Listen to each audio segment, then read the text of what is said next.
ନିଜ କର୍ମ ଦ୍ୱାରା ମନୁଷ୍ୟକୁ ସୁଖ ବା ଦୁଃଖ ମିଳିଥାଏ। ସେଥିପାଇଁ ଅନ୍ୟ କେହି ଉତ୍ତରଦାୟୀ ନୁହେଁ। ଯେଉଁଦିନ ଆପଣ ପୁରା ଦୃଢ଼ତାର ସହ ଶପଥ ନେବେ ଯେ ଯେଉଁଦିନ ଆପଣ ପୁରା ଦୃଢ଼ତାର ସହ ଶପଥ ନେବେ କି ଜୀବନରେ ସଫଳତା ପ୍ରାପ୍ତ କରିବାର ଅଛି ଆଉ ନିଜ ଚେଷ୍ଟାକୁ ସଫଳ କରିବା ପାଇଁ ପରିଶ୍ରମ ହିଁ ଏକମାତ୍ର ମାର୍ଗ ଅଟେ, ସେଦିନ ଆପଣଙ୍କ ପ୍ରଗତି, ସୁଖ, ଶାନ୍ତି, କୀର୍ତ୍ତି, ଯଶ ଓ ସମୃଦ୍ଧି ସ୍ୱତଃ ଆପଣଙ୍କର ଆସିଯିବ।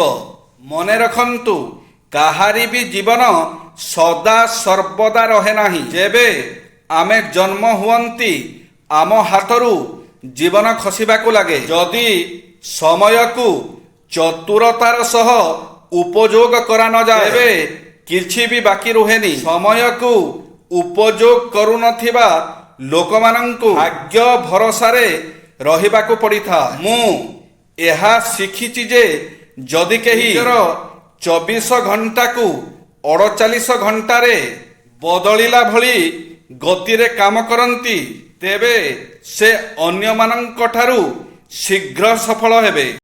ଯଥା ସମ୍ଭବ ଚେଷ୍ଟା କରନ୍ତୁ। ଗରୁଡ଼ ପରି ଦ୍ରୁତ ଗତିରେ ଗମନ କରୁଥିବା ପ୍ରାଣୀ ଯଦି ନ ଉଡ଼ିବ ଟିକେ ବି ଆଗକୁ ଯାଇପାରିବ ନାହିଁ। କିନ୍ତୁ ଏକ ପିମ୍ପୁଡ଼ି ଅନବରତ ଗତି କରି ଶହ ଶହ ଯୋଜନ ବି ପାର କରିଥାଏ। ଆପଣ ଯେତେ ଅଧିକ କାମ କରିପାରୁଛନ୍ତି କରିଚାଲନ୍ତୁ, ଅର୍ଥାତ୍ ନିଜର ଚେଷ୍ଟା ଜାରି ରଖନ୍ତୁ। ଶିଖିବା ଓ ଆଗକୁ ବଢ଼ିବା ପାଇଁ ସ୍ୱଇଚ୍ଛା ଏବଂ ନିଷ୍ଠା ରହିଥିବା ଦରକାର। ପିମ୍ପୁଡ଼ି କେବେ ଭାବେନି କି ଅନ୍ୟମାନେ କେତେ ଖାଦ୍ୟ ଜମା କରୁଛନ୍ତି। ଅଧିକାଂଶ ସ୍ଥିତିରେ ସେମାନେ ସଫଳତା ପାଇଥାନ୍ତି ଯେଉଁମାନେ କାମ ଉପରେ ସମ୍ପୂର୍ଣ୍ଣ 100% ଲାଗି ରହିଥାନ୍ତି। ତେଣୁ ପୂର୍ବରୁ ଆପଣ ଯେତେ କାମ କରୁଥିଲେ ତାଠାରୁ